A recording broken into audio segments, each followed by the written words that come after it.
आते हैं, आपको बताएं कि 12 मार्च से केजरीवाल जेल में थे। 21 दिन की उनको अंतरिम जमानत मिलती है। 1 जून तक उनकी अंतरिम जमानत है, उसके बाद 2 जून को उनको सरेंडर करना होगा। और आज के कार्यक्रम के बारे में आपको बताएं कि केजरीवाल हनुमान मंदिर जाएंगे, उसके बाद दोपहर में प्रेस कॉन्फ्रेंस को संबोधित करेंगे और फिर शाम को पंजाब के मुख्यमंत्री भगवंत मान के साथ दक्षिणी दिल्ली में रोड शो करेंगे।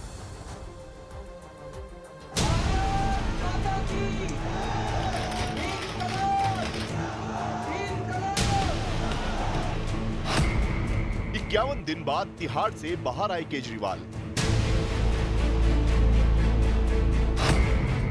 सुप्रीम कोर्ट से केजरीवाल को अंतरिम जमानत। केजरीवाल के समर्थकों में जश्न का माहौल।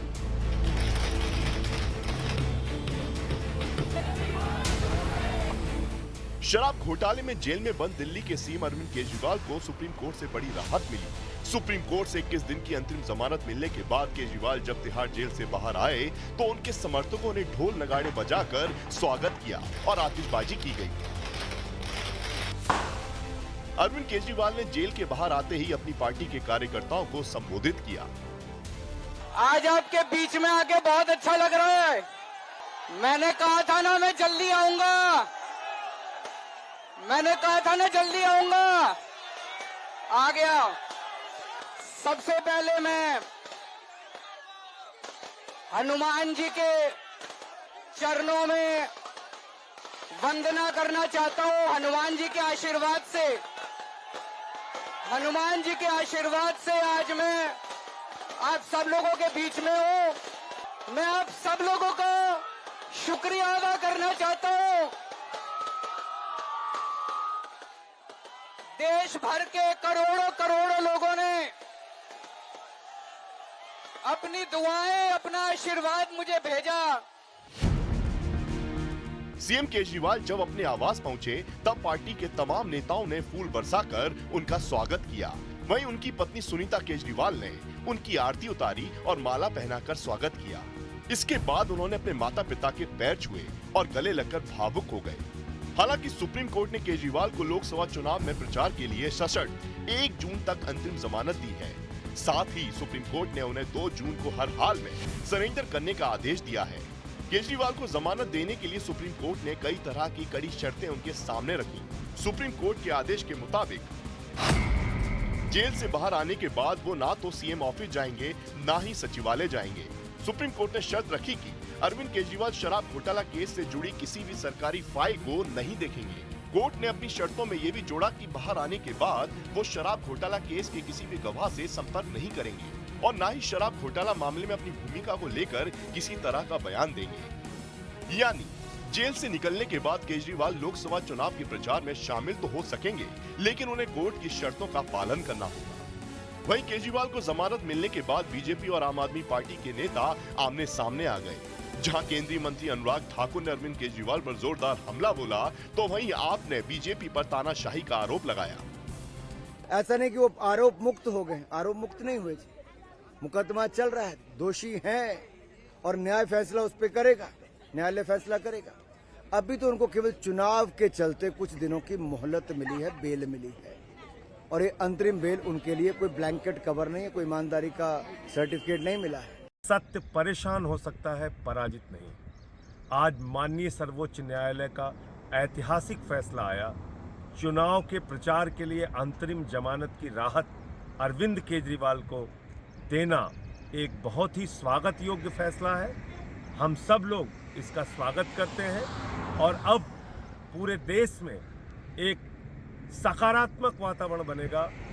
जो अन्याय, अत्याचार और तानाशाही है देश के प्रधानमंत्री और भारतीय जनता पार्टी की, उसका अंत होगा।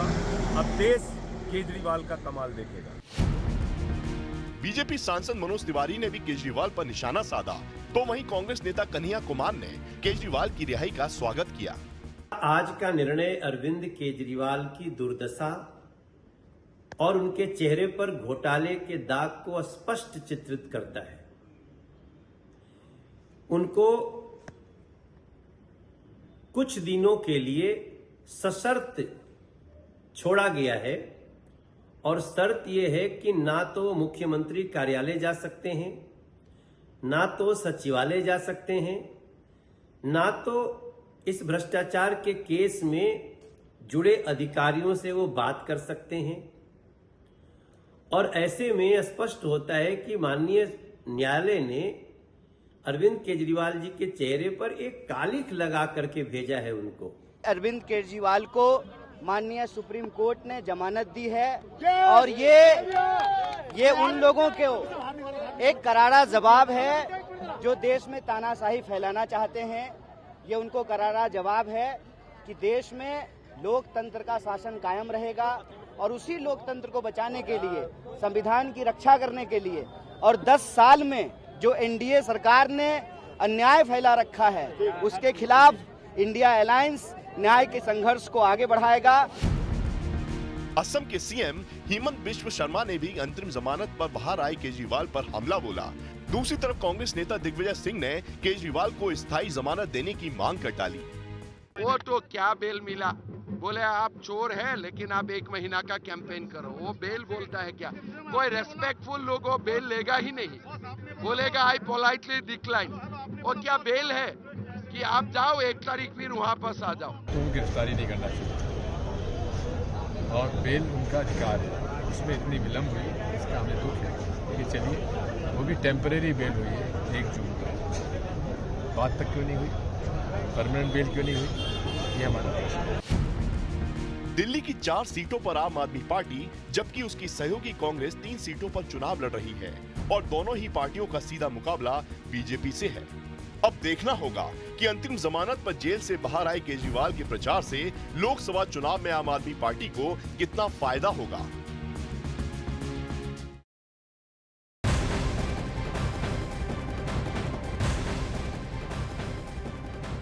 21 दिन की अंतरिम जमानत पर जेल से बाहर आए केजरीवाल आज सबसे पहले सुबह 11 बजे करीब कनॉट प्लेस में हनुमान मंदिर में दर्शन करेंगे। उसके बाद दोपहर 1 बजे आम आदमी पार्टी के दफ्तर में प्रेस कॉन्फ्रेंस करेंगे।